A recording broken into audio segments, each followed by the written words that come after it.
2016।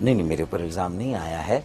مجھے تو زبردستی لندن کے ساتھ الطاف حسین صاحب کے ساتھ اس کیس میں اب تک نتھی کیا مجھے اور میرے سارے ساتھیوں کو یہاں پر, جبکہ ہم تو 22 اگست کو چھوڑ کے آگے نکل گئے, لیکن وہ مقدمات بنے ہوئے ابھی 22 اگست کے جس میں ہمارے نام بھی ہم ہر ہفتے پیشیاں بھگت رہے ہیں. پہلے تو کلیئرٹی ایک بات پہ لے آتے ہیں. کلیئرٹی یہ ہم چاہیں گے کہ کیا آپ ایم کیو ایم پاکستان کا حصہ ہیں یا پھر آگے آپ کا اپنا کوئی فیکشن بننے جا رہا ہے؟ کچھ بات بھی ایسی آئی تھی پچھلے سال کچھ عرصہ پہلے.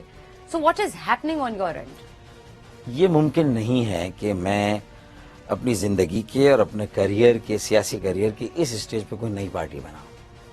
میرے خیال میں یہ ایڈوائزیبل بھی نہیں ہے, مناسب بھی نہیں. اور سب سے بڑی بات تو یہ کہ اس لیے بھی نہیں ہے کہ جو میری سرشت ہے, جو میری فطرت ہے, میری تو گتھی میں ایم کیو ایم شامل ہے, یہ عمل شامل ہے. 30 سال پرانا رشتہ ہے. 35-40 سال 35-40 اسٹوڈنٹ لائف سے. ایبسلیوٹلی. تو اس کے بعد یہ کیسے ہو سکتا ہے کہ میں کسی اور پارٹی کو جوائن کروں یا کوئی اور سیاسی جماعت بناؤں؟ میرے جو پارٹی کے کولیگز ہیں وہ اپنی دانست میں بھلے یہ سمجھے کہ انہوں نے مجھے پارٹی کی بنیادی رکنیت سے بھی خارج کر دیا ہے, لیکن میرے دل سے کیا ایم کیو ایم کو وہ خارج کر سکیں گے؟ میں آج بھی اگر ایم کیو ایم کو ہی ووٹ دوں, آج بھی ایم کیو ایم کا ہی جھنڈا اٹھاؤں, ایم کیو ایم کے ہی نعرے لگاؤں, تو یہ کس بات کو کہیں گے کہ مجھے ایم کیو ایم سے میں تو ڈاکٹر کبھی صاحب آپ دل سے نہیں نکال سکتے, لیکن خارج کرنے کی جہاں پہ بات کریں تو الیکشن کمیشن آف پاکستان اور عدالت نے دونوں نے آپ کو خارج کر دیا ایم کیو ایم سے. نہیں, الیکشن کمیشن آف پاکستان اور کورٹ نے مجھے سربراہی سے وہی بات ہوگی نا, الگ تو کر دیا نا نہیں, ڈاکٹر صاحب. سربراہی سے فارغ کرنے کے بعد میرے اگلوں نے تو مجھے بنیادی رکنیت سے بھی فارغ کر دیا. اچھا, میں نے کہا کہ بھئی کرپشن نہیں ہونی چاہیے. میں نے کہا کہ بھئی یہ جو بندر بانٹ ہوئی ہے, جو یہ ٹھیکوں میں جو کچھ ہوتا رہا ہے, اب یہ سلسلہ ختم ہونا چاہیے, ورنہ میں نے تو کہا کہ یہ سارا جھگڑا اختلاف کریٹ بغیر مجھے بتائیں میں گھر جا کے بیٹھ جاتا ہوں, آپ چلائیں پارٹی, آپ کو مبارک. یہ نوبت کیوں آئی لیکن ڈاکٹر صاحب؟ نوبت اسی لیے آئی نا کہ جولائی 2017 میں نے کچھ بڑوں سے یہ بات کی تھی کہ بھائی بہت سارے لوگوں نے بہت کچھ بنایا ہے, لیکن اب یہ عہد کریں کہ روزہ رکھیں. چلیں زندگی بھر کا نہیں رکھنا چاہتے, 5 سال کا تو رکھیں کم از کم, اور 5 سال کے لیے تو لوگوں کی بے لوث خدمت کر کے بتا دیں یہ ایک سیکولر جماعت ہے, عام لوگوں کی جماعت ہے, اس میں سائیکل چلانے والے, گنے کی مشین چلانے والے, ٹیکسی والوں کو لوگ جو ہے وہ منتخب کر کے جو ہے وہ اسمبلیوں میں پارلیمان میں بھیجا گیا ہے. تو اتنا بڑا اعزاز ملا ہے, ہم تو پورے ملک کی سیاست کا رخ بدل سکتے ہیں, موروثی سیاست کرپٹ کلچر کو ختم کر سکتے ہیں. ایم کیو ایم کے وزراء ہوں یا ایم کیو ایم کے جو بھی لیڈران ہیں, نیشنل اسمبلی میں ہو, پروونشل اسمبلی میں ہو, تو وہ تو بہادر آباد والی پارٹی والوں کے. دیکھیں میں بھی بہادر آباد والی پارٹی میں چلا گیا تھا نا, سربراہی سے فارغ کیا, پھر بھی میں چلا گیا. ہائی کورٹ نے, الیکشن کمیشن نے کہا, میں نے اس کو قبول کر لیا فیصلے کو, میں چلا گیا اور الیکشن لڑا, اور الیکشن دونوں مجھے ہرائے گئے. مجھے معلوم تھا کہ میں نہیں جیتوں گا. لیکن معاف کیجیے گا بات کاٹ رہی ہوں, آپ کا اپنا اسٹیٹمنٹ ہے, آپ نے اس وقت جب عدالت نے فیصلہ دیا تو آپ نے کہا کہ لیڈرز عدالتیں نہیں بناتی. ہاں ٹھیک ہے, وہ میرا ایک موقف ہے کہ وہ فیصلہ جو ہے اس کو میں نے دل سے قبول نہیں کیا, لیکن اس کے احترام میں اور جو سیاسی اور یکجہتی کی ضرورت تھی, میرا ووٹ بینک اگر کنفیوز ہو رہا تھا تو میں نے ایک بڑا قدم کیا اور میں نے خالد مقبول بھائی کی سربراہی کو مانتے ہوئے چلا گیا. میں نے کہا چلیں, میں سپریم کورٹ میں نے اپیل نہیں کی اسی لیے, تو میں چلا گیا اور الیکشن بھی لڑ لیا اور مجھے ہرا بھی دیا گیا. میں نے کہا کہ چلیں اب آگے بڑھتے ہیں, لیکن پھر اگر مجھے مشاورت سے باہر رکھا جائے, رابطہ کمیٹی میں مجھے صرف شو پیس کے طور پر ہی بٹھایا جائے, دل سے قبول نہ کیا جائے, اور میرے ساتھ جو لوگ غلطی سے کھڑے ہو گئے تھے 5 فروری کی ہماری لڑائی کے بعد, تو ان لوگوں کے ساتھ بھی اگر تضییق آمیز, توہین آمیز سلوک کیا جائے تو وہ میں سمجھتا ہوں اتنے سالوں کے تیار کردہ کارکن, وقت کی انویسٹمنٹ ان میں, ان کی قدر نہ کی جائے اور ان کے ساتھ ایسا سلوک کیا جائے دوسرے درجے کے کارکن کا, وہ مناسب نہیں تھا. تو میں گھر بیٹھ گیا. پھر بائی الیکشنز آئے تو اس میں جتنی سلیکشن, پھر حکومت میں گیا کہ اس کا فیصلہ, پھر وزارتیں کس کو دینی نہیں دینی اس کے فیصلے.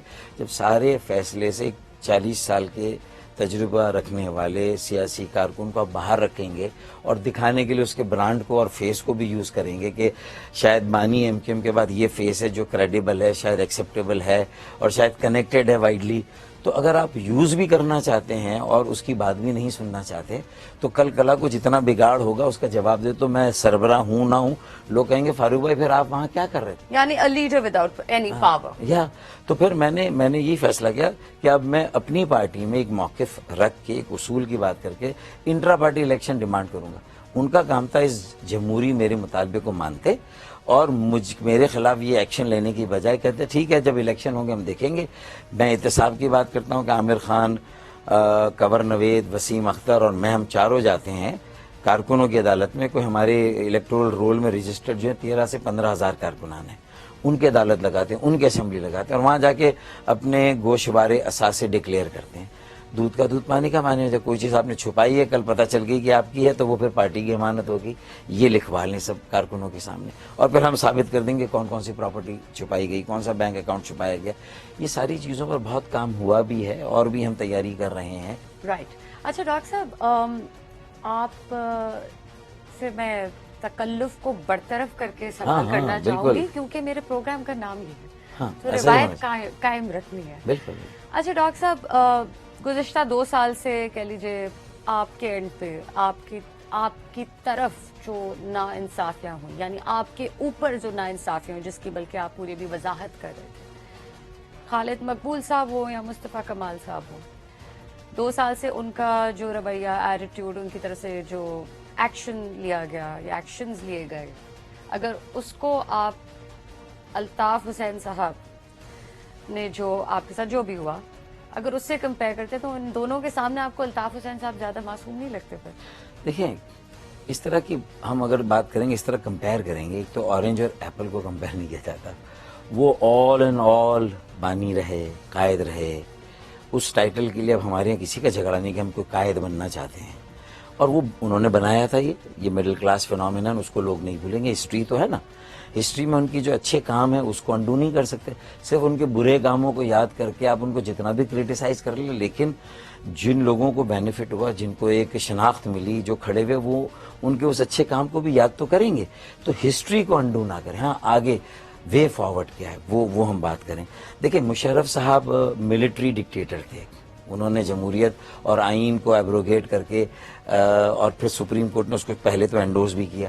اب اگر آپ ان سے کمپیئر کریں نواز شریف صاحب کے دور میں ہمارا تجربہ اور جو بے نظیر بھٹو صاحبہ کے دور میں, تو ہم مشرف صاحب کے دور میں ہمیں زیادہ فریڈم ملی, زیادہ اتھارٹی ملی, ہم نے زیادہ ڈیلیور کیا. تو پھر ملٹری ڈکٹیٹر کو اگر میں سیویلین رولرز پہ کہوں وہ اچھے ہیں, تو یہ ایپل اور آرنج کو کمپیئر نہیں کیا جا سکتا. اچھا, آپ کمپیریزن بالکل نہیں کریں گے. نہیں کرنا چاہتا. ویل ڈاکٹر صاحب, ایک وقفہ لینا ہوگا. جب واپس آئیں گے, کچھ آپ کی اسٹوڈنٹ پالیٹکس کے جو دن تھے, اور پھر کہہ لیجیے اس وقت, اس کے بعد جب آپ پھر میئر آف کراچی بنے ایٹ دی ایج آف 28, 28 سال کی عمر میں, the youngest mayor in the world at that time. Of such a big city. Of such a big city.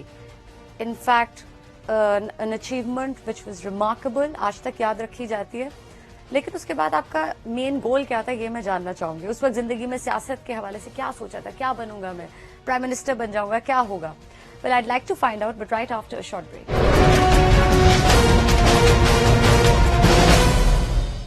G doctor صاحب, 28 سال کی عمر میں آپ میئر بنے اتنے بڑے شہر کے, دنیا کا ایک بہت بڑا شہر کراچی.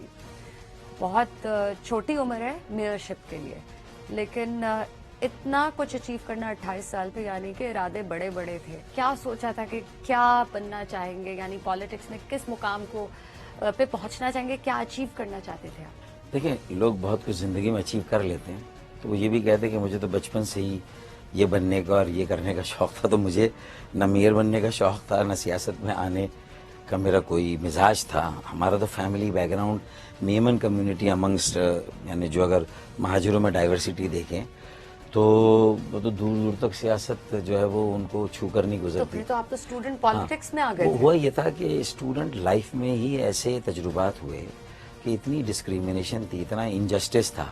کوٹا سسٹم تھا جس میں اچھی میرٹ اور مارکس کے باوجود اگر میڈیکل کالج میں داخلہ نہ ملے, انجینئرنگ یونیورسٹیز میں داخلہ نہ ملے, پروفیشنل کریئر کو آپ نہ آپٹ کر سکیں, تو اس سے بڑا ایک احساس محرومی پیدا ہوتا ہے. تو مجھے ریپیٹ کرنا پڑا تھا intermediate to get admission into, اور محنت کرنی پڑی. اندرون سندھ میں جو بچے تھے انہیں کم نمبروں پر بھی داخلے مل جاتے تھے کیونکہ وہ کوٹا تھا, میرٹ پہ ایڈمیشنز نہیں ہوتے تھے. تو ان چیزوں نے, پھر نوکریوں میں بھی یہی ہو رہا تھا اس زمانے میں. تو یہ جو ایم کیو ایم کے بانی ہیں, انہوں نے لوگوں کی, اسٹوڈنٹس کی, نوجوانوں کی نبض پر ہاتھ رکھا تھا اس وقت, اور انہیں ایک امید دلائی تھی کہ بھئی ہمیں یکجا ہو کر ہمارے خلاف ہونے والی جو زیادتیاں اور ناانصافیاں اس کے خلاف آواز اٹھانی چاہیے. APMSO بنایا آل پاکستان مہاجر اسٹوڈنٹس, تو میں اٹریکٹ کر گیا ظاہر ہے اس کی طرف, اور پھر میں چونکہ سنسیئرٹی کے ساتھ کیا تھا اور بہت دل سے کیا تھا, تو پھر مجھے بھی نہیں معلوم ہوا کہ میں اور زیادہ اس میں انوالو ہوتا چلا گیا. اور جب لوگوں نے مجھے بہت رسپیکٹ دینا بھی شروع کی, باتوں سے وہ کنونس بھی ہونا شروع ہوا, تو مجھے لگا کہ مجھے یہ کام بھی کرنا چاہیے. تو پڑھائی بھی کی بغیر کسی سپلی کے, اور شروع میں تو پوزیشنز بھی میری ٹھیک آتی رہی, انڈر 10 انڈر 20 میں رہا. بعد میں ذرا سیاست تھوڑی زیادہ ہو گئی, تو 400 بچوں میں سے انڈر 100 بھی برا نہیں, انڈر 50 بھی برا نہیں تھا. لیکن باقی پولیٹیکل اسٹوڈنٹس کی سپلیز آتی تھیں, لیکن میں واحد اسٹوڈنٹ تھا. NSF, PSF, اسلامی جمعیت طلبہ, APMSO, میری کوئی سپلی نہیں تھی. تو اللہ تعالیٰ نے بہت کرم کیا. لیکن ڈاکٹر میرے صاحب والدین روکتے رہے, لیکن میں نے ایک طرح سے یہ علم بغاوت اٹھا لیا تھا, اور APMSO کا پھر چیئرمین بن گیا. پھر یہ اورنگی میں وہاں فسادات ہو گئے, اور MQM بن گئی 84 میں, اس کو جوائن کر لیا, مہاجر قومی موومنٹ. اور there was no looking back then. اور پھر جب ضرورت پڑی کہ اب میں نے یہاں گریجویشن کی, ہاؤس جاب کمپلیٹ کیا, تو پھر میں سوچ رہا تھا کتابیں کھول کے اب FCPS پارٹ 1 کی تیاری کروں. تو یہاں سے وہ بلدیاتی الیکشن کا اعلان ہو گیا, اور مجھے اس میں پارٹی نے ٹکٹ دے دیا, اور پارٹی نے کاؤنسلر کا الیکشن بھی جتایا, لوگوں نے ووٹ دیے, اور اس کے بعد پھر پارٹی نے میئر بھی بنا دیا. یعنی کہ ستارے گردش میں تھے. ہاں, مطلب یہ کہ اللہ کو منظور ہوگا کہ بھئی کس سے کیا کام لینا ہے, تو شاید مجھ سے. پھر دیکھیں, مجھے ریگریٹ اس لیے نہیں ہے کہ میں شاید ایک اچھا پلاسٹک سرجن بن بھی جاتا. میں اس میں ٹریننگ کی تھی میں نے. اچھا, ہاں, میں نے ٹریننگ کی تھی سرجن فیض کے ساتھ, میرے وہ بڑے ہیں, انہوں نے مجھے بڑا گائیڈ کیا, سکھایا, ٹریننگ کی میں نے, سب کچھ کیا. میں پارٹ 1 دیتا, پھر پارٹ 2 میں اسی میں شاید. لیکن اب مجھے جب تو وہ ٹریننگ میں نے کی, لیکن اب میں یہاں آ گیا تو میں نے دیکھے KMDC ایک کالج بنایا پرائیویٹ, پہلی مرتبہ KMCL میونسپل گورنمنٹ کے انڈر میں پہلا کالج ہے, میڈیکل کالج. وہاں سے سینکڑوں بچے ڈاکٹر بن کے نکلے, اور بہت بڑے بڑے ڈاکٹر بنے. اس میں پہلی مرتبہ کراچی کو ایک ڈینٹل کالج بھی ملا, اور پہلی مرتبہ وہاں سے ڈینٹسٹ بھی نکلے. تو میں سمجھتا ہوں کہ وہ کام جو میں نہیں کر سکا, ایسے ہزاروں بچے مزید جو نہیں ڈاکٹر صاحب آپ سیاست کے ڈاکٹر بن گئے نا. ہاں, وہ دیکھیں نا, پالیٹکس میں بھی تو ریڈیکل سرجری کی ضرورت تھی. پلاسٹک سرجری ایک طرف رہ گئی, میں ریڈیکل سرجن ہو گیا. پالیٹکس کا, سوشل ایلمنٹ, سوشل ایلز کا, اور ہم نے بہت ساری ان چیزوں کو, پولیو کو ختم کرنے کے لیے ابھی بھی نہیں گئی, لیکن ہم WHO کے ساتھ کام کرتے ملے. اچھا ڈاکٹر صاحب, آپ کہہ رہے تھے کہ پیچھے مڑ کے نہیں دیکھا, پھر یہ سلسلہ چلتا رہا اور جاری رہا. لیکن ایک چیز میں آپ کو ضرور کہوں گی, اگر اب آپ پیچھے وقت کو مڑ کے دیکھیں, جو 40 سال کا سفر الطاف حسین صاحب کے ساتھ آپ کا رہا, اس میں آپ کے اچھے وقت یقینی طور پہ بڑے گزرے ہوں گے ان کے ساتھ. کچھ ایسی کوئی بات یاد ہے ان کے ساتھ جو آج تک نہ بھولتی ہو؟ نہیں, ان سے بھی میری بہت شکایتیں ان سے بھی ہیں. ان کا بھی مجموعی طور پر سلوک میرے ساتھ کوئی بہت زیادہ اچھا نہیں تھا. شاید میری اپنی میرٹ پر پارٹی میں جب بھی برا وقت آتا تھا, کسی کو منہ دینے کا وقت آئے, پارٹی کے کسی ایسے موقف کو جو بظاہر اتنا ڈیفینڈیبل نظر نہ آئے, اس کو بھی ڈیفینڈ کرنا ہو, تو پھر کہیں پولیٹیکل بات چیت کرنی ہو, مذاکرات کرنے ہو, کوئی راستہ نکالنا ہو, کہیں ہم پھنس جائیں, تو وہاں تو ڈاکٹر فاروق ستار کو ضرور وہ رول دیا جاتا تھا. لیکن گورنرشپ دینی ہے تو عشرت العباد جو اتنے سالوں سے ان ایکٹیو تھے, یہ شکایتیں ہیں میری, اور جینوین یعنی ہیں. آپ کو اسکیپ گوٹ کی طرح یوز کیا جاتا تھا؟ جو بھی آپ سمجھ لیں, اس کو جو بھی نام دے دیں, لیکن اس کے باوجود چونکہ میں اس کاز کے ساتھ سنسیئر تھا, وہ چونکہ الطاف حسین صاحب کا تھا, تو میری سنسیئرٹی. بٹ عشرت العباد صاحب کو کیوں پرائیورٹائز کیا جاتا تھا؟ یہ تو میں نہیں سمجھتا کہ ججمنٹ کا پیمانہ کیا تھا, لیکن میں جب تک پارٹی میں تھا میں نے کسی کے ساتھ یہ فیلنگ شیئر نہیں کی جو آج میں یہاں بیٹھ کے کر رہا ہوں, کہ اس وقت بھی کوئی میرے ساتھ انصاف نہیں ہوا. مجھے 2002 کے قومی اور صوبائی اسمبلی کے الیکشن سے باہر رکھا گیا, مجھے الیکشن ہی نہیں لڑایا گیا, اور جو لاٹ آئی تھی اس کی کیا اوور آل پرفارمنس تھی. بالکل نئے کورے لوگ تھے جن کی کوئی ٹریننگ نہیں تھی, جن کو کوئی سکھانے والا نہیں تھا. پھر بھی اس الیکشن کی پوری کیمپین کو میں نے چلایا ہیوی ہارٹ کے ساتھ. ایک تو یہ ہوتی کہ عزت دینا ہوتی, پھر جب لوگوں نے دیکھا کہ فاروق بھائی یہ کر رہے ہیں, تو پھر لوگوں نے مجھے جو عزت دی ہے کہ میں بے لاس ہو کے, بغیر صلاح ستائش کی تمنا کے, مڈل کلاس ایمینسیپیشن کے لیے, ڈاؤن ٹراڈن جو پسے ہوئے لوگ ہیں ان کے امپاورمنٹ کے لیے, انہیں با اختیار بنانے کے لیے میں نے تو اپنی زندگی کو وقف کیا ہوا تھا. اب اگر اس میں ایم کیو ایم کے بانی نے بھی میری اس طرح سے قدر و قیمت نہیں کی، ٹھیک ہے وہ کہتے ضرور تھے کہ بھائی تم سنبھالو پارٹی کو، تم چلاؤ، تو لوگوں کو اشارہ ملتا تھا کہ کوئی نہ کوئی میرے اوپر ان کا یہ ٹرسٹ ضرور تھا مجھ پر. لیکن اوور آل کسی نے بھی کوئی شکایت کر دی، سب سے زیادہ ڈانٹ مجھے پڑتی تھی. اب وہ یہ اور بات ہے، وہ کہتے ہیں کہ بیٹی کو ڈانٹ کر اصل میں بہو کو سنایا جاتا ہے، تو ساری بہویں تو مزے کرتی تھی، صرف بیٹی ہی ڈانٹ کرتی تھی اور اسی کے سارے رائٹس ٹریمپل ہوتے. تو یہ ہوا میرے ساتھ بھی. الیکشن اچھا پھر کیا ہوا، یہ اللہ کا کرنا ہے کہ پوری پارٹی نے فیصلہ کیا، جو تھے سب الیکشن میں آنا چاہتے تھے مجھے ہٹا کر، تو الیکشن ہو گیا اور مجھے ہٹا دیا. پھر مجھے رابطہ کمیٹی سے بھی نکال دیا گیا تھا 2002 کے بعد.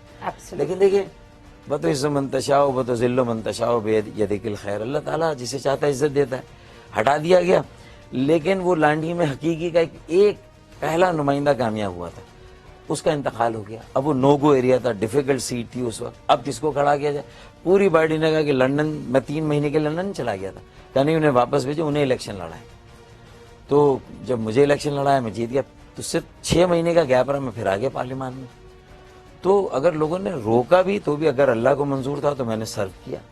اور میرے خیال میں نئے انتظامی یونٹس اور صوبوں کے بل دیے تو میں نے، اور اس زمانے میں جو میں پارلیمانی لیڈر تھا میں نے دیے.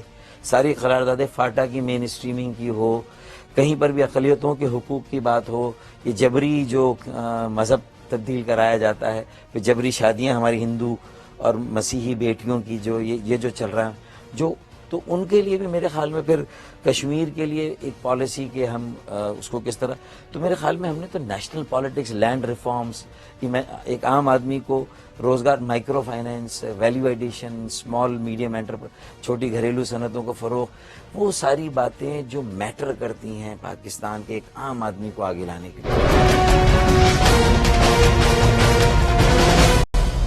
ڈاکٹر صاحب آخری بار when was the last time جب آپ کی الطاف حسین صاحب سے بات ہوئی؟ ان سے میری بات تو میرے خیال میں 22 اگست کو، جس دن انہوں نے یہ تقریر کی اور ملک دشمنی کے نعرے لگائے، تو انسیڈنٹلی اس دن ہمارا 6واں روز تھا ہڑتال کا، احتجاج کا. ہم پریس کلب پہ بیٹھے تو میرے ساتھ ایک ڈیلیگیشن گیا تھا پرویز رشید سے ملنے، نواز شریف کا کوئی پیغام لایا تھا. ہماری بات چیت ہوئی اور وہ منڈے تھا. انہوں نے کہا کہ تھرسڈے تک نواز شریف آئیں گے، آپ لوگوں کو پانی پلا کر آپ کی ہڑتال ختم کرائیں گے.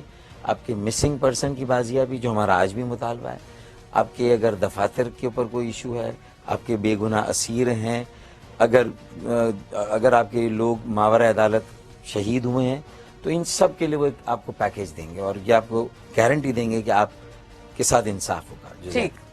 اسی طرح وزیر اعلیٰ میرے خیال میں مراد علی شاہی تھے، انہوں نے گارنٹی دی میرے دوسرے ڈیلیگیشن کو جو اظہار الحسن اور کنور نوید، شاید یہ کنور نوید میرے ساتھ تھے. تو ہمیں دونوں طرف سے پولیٹیکلی بہت زبردست سپورٹ ملی.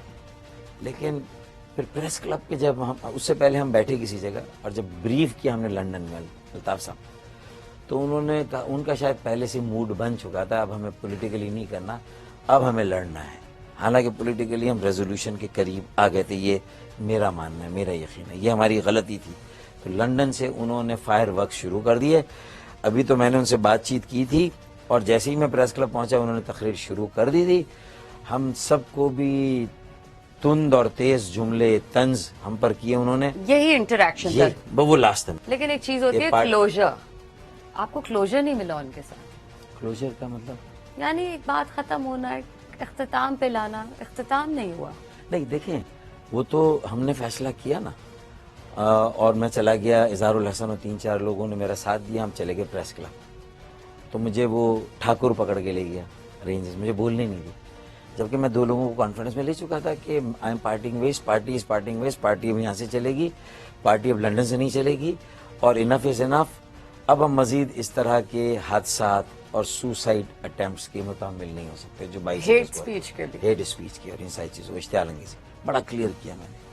میرے خیال میں میرا literally, ideologically, organisationally, in all respect I was out of London's control اور ایمبٹ جو بھی کہے، تو میں نے کر دیا. لیکن پھر بھی میرے خیال میں جو ہمارے اسٹیبلشمنٹ یا ان کے لوگ یا جو مانیٹر کرتے ہیں سیکیورٹی ایشوز کو، ٹھیک ہے جو ان کا رائٹ بھی ہے، لیکن میں سمجھاتا شاید وہ نہیں، انہوں نے اس چیز کو ایکسیپٹ کیا. شروع میں مجھ پہ ایک پریشر رہا کہ میں مصطفیٰ کمال کے ساتھ مل کے نئی پارٹی بنا لوں.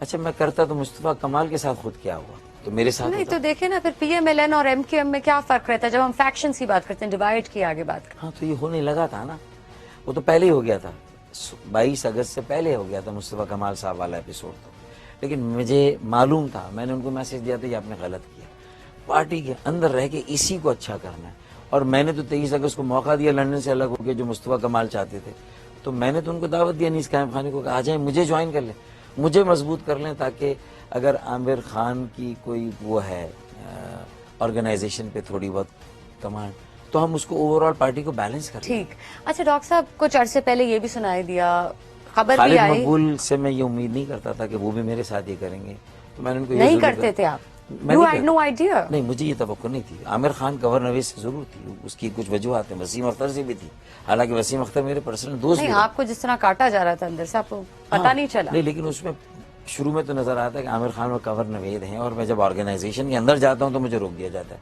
مجھے جانے نہیں دیتے. وہاں پتہ نہیں کیا چیز چھپی ہوئی ہے, چھپائی ہوئی ہے. ایک اسٹیٹس کو ہے کہ پارٹی کو اسی طرح چلانا, اسی بگاڑ کے ساتھ, اسی خرابی کے ساتھ. پھر اگر میں برانڈ ہوں اور میں سربراہ ہوں تو میں نے کہا میں گھر بیٹھتا ہوں, اگر میں کچھ چینجز ہی نہیں کر سکتا, کوئی ایڈمنسٹریٹو ایکشن نہیں کر سکتا, تو یہ تھا. لیکن you too Brutus Khalid Maqbool نے جو کیا, I just could not believe it. Waseem Akhtar بھی میرے دوست تھے, I just can't believe it. کتنے دکھی یا اپسیٹ ہیں آپ, کہہ لیجیے. چلیں ٹھیک ہے, سیاسی ایجنڈاز الگ, کہ آپ نے ملک کی کیا بہتری کرنی تھی, کیا آپ کے پلان تھے, کیا کرنا چاہتے تھے آپ, دیٹ اپارٹ. لیکن دوستی اور کالیگ ہونے کے ناطے کتنا آپ ہرٹ ہوئے؟ دیکھیں اتنا ہرٹ میں سمجھتا ہوں, ہم تو نبیوں کے پیروں کی خاک بھی نہیں ہیں. برادران یوسف نے جو یوسف علیہ السلام کے ساتھ کیا تھا, انہیں کنویں میں ڈال کے چلے گئے تھے. ان کے والد کو تو کہا تھا حضرت یعقوب کو کہ ہم لے جانے ساتھ قافلے میں, لیکن 10-11 بھائی تھے, حضرت یوسف علیہ السلام کو چھوڑ کے وہ چلے گئے, وہ سب سے چھوٹے تھے. پھر ایک وقت آیا کہ حضرت یوسف علیہ السلام کے ہاتھ میں جب اقتدار آیا تو ان 10 بھائیوں کو پھر انہوں نے معاف کر دیا. تو میرا صرف یہ کہنا ہے کہ یہ سب کا ایک آزمائش ہوتی ہے. انہوں نے ٹیمپرری راستہ اختیار کیا ہسٹری میں جانے کا, میں نے ایک مستقل راستہ اختیار کیا کہ مجھے ہسٹری میں اچھے نام کے ساتھ جانا ہے, کرپشن نہیں, ایمانداری سے کام ہے. 200 گز کے اس گھر میں میرا کون سا لیڈر رہتا ہے مجھے آج بتا دیں. کنور نوید کہاں رہتے ہیں, پہلا گھر کہاں تھا, اب گھر کہاں ہے. عامر خان کا پہلا گھر کہاں تھا, اب گھر کہاں ہے. وسیم اختر کا پہلے گھر کہاں تھا, اب کہاں ہے. اور مزید کیا کیا ہے. تو یہ چیزیں لوگوں کو بتا دیتی ہیں. پھر جتنا میں نے نئی پارٹی نہیں بنائی, میں ملک چھوڑ کے نہیں گیا, میں نے کوئی اور پارٹی جوائن نہیں کی. یہ سارے وہ کریڈینشل ہیں جو کریڈیبلٹی وہ دیتے ہیں جو لوگوں کے دلوں سے اتنی آسانی سے کم از کم میری وابستگی کو ختم نہیں کرتے. رائٹ. لیکن یہ سب ہونے کے باوجود کچھ عرصہ پہلے خبریں بھی آئیں کہ آپ کی جان کو خطرہ ہے. کیا تھا یہ, اور کیا ابھی بھی جان کو خطرہ ہے؟ بالکل ہے. ابھی الرٹس آئے ہیں تھوڑی دنوں پہلے ہی اداروں کی طرف سے, مجھے فون بھی آتے ہیں, لیکن میں کہتا ہوں کہ مجھے آپ الرٹ تو کرتے ہیں, لیکن میرے پاس تو اپنا بھی لائسنس شدہ اسلحہ نہیں, وہ بھی 90 کے ریڈ میں وہ اسلحہ بھی چلا گیا. تو میرے پاس 3 پولیس والے ہیں اور 1 موبائل ہے جن کے پاس اسلحہ ہوتا ہے. لیکن پہلے میرے پاس 2 گاڑیاں کم از کم ہوتی تھی اور کمانڈو ٹائپ پولیس والے ہوتے تھے, وہ نہیں ہے. پھر میرے گھر پہ اب کہیں جا کے 2 پولیس والے نے دیے ہیں. لیکن میں سمجھتا ہوں کہ یہ بہت ناکافی ہے اور بہت انسیکیورٹی کی فیلنگ آتی ہے. اور ہم پولیٹیکل لوگ ہیں, ہم لوگوں کے بغیر ہمارے لیے آکسیجن ہے, لوگ ہمیں ان میں جانا پڑتا ہے. بالکل. مچھلی پانی کے بغیر سدن کراچی کے بےتاج بادشاہ یہ کہا جاتا تھا, اور ابھی بھی لوگ کہتے ہیں اس کے بارے میں. لیکن یہ جو آپ کو ایک ہٹ لگی, یہ جو اس پورے سلسلے سے آپ کو لگتا ہے کہ باؤنس بیک کریں گے آپ؟ میرا تو یہ بڑا یقین ہے. یہ تو پہلے بھی ہوا نا پارٹی میں, دیکھیں مجھے نہیں بنایا تھا میں نے, رابطہ کمیٹی سے ہٹا دیا, پھر لینا پڑا. یہ تو میری سنسیئرٹی, میرا کمٹمنٹ, میرا جو ڈیووشن ہے وہ کاؤنٹ کرے گا نا. میں اس کاز کے ساتھ ہوں نا, اور اسی کاز کی وجہ سے تو میں اس پارٹی کو صحیح کرنا چاہتا ہوں کہ یہ پارٹی کو ہمیں ٹھیک کرنا ہے. اور یہ پارٹی تو پورے ملک کے لیے لاسٹ آپشن ہے. 2 تجربے نواز شریف کے, یعنی پیپلز پارٹی کے اگینسٹ نواز شریف کا تجربہ ہوا, دونوں بڑی پارٹیوں نے پھر سارے اقتدار کو ہائی جیک کر لیا, تو پھر تیسری پارٹی آئی, بنائی گئی, جو بھی ہوا.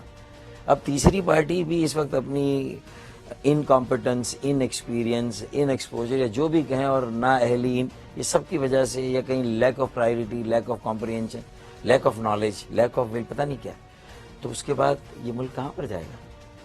تو ابھی بھی میں سمجھتا ہوں کہ جو ایم کیو ایم کا ماڈل ہے 84 کی ایم کیو ایم کا, وہی پاکستان کا بیسٹ بیٹ ہے. اور میں اپنے لیے کہوں گا کہ when the going gets tough, the tough gets going. Well on that note doctor صاحب میں آپ کا بہت شکریہ ادا کروں گی کیونکہ آپ نے بڑا دل کھول کے تمام باتیں کی, گلے شکوے تھے جو بھی تھا وہ بھی بیان کیے. میں بہت شکر گزار ہوں. تھینک یو سو مچ. اگلے ہفتے آپ سے پھر ملاقات ہوگی. آپ دیکھتے رہیے گا News 1 TV.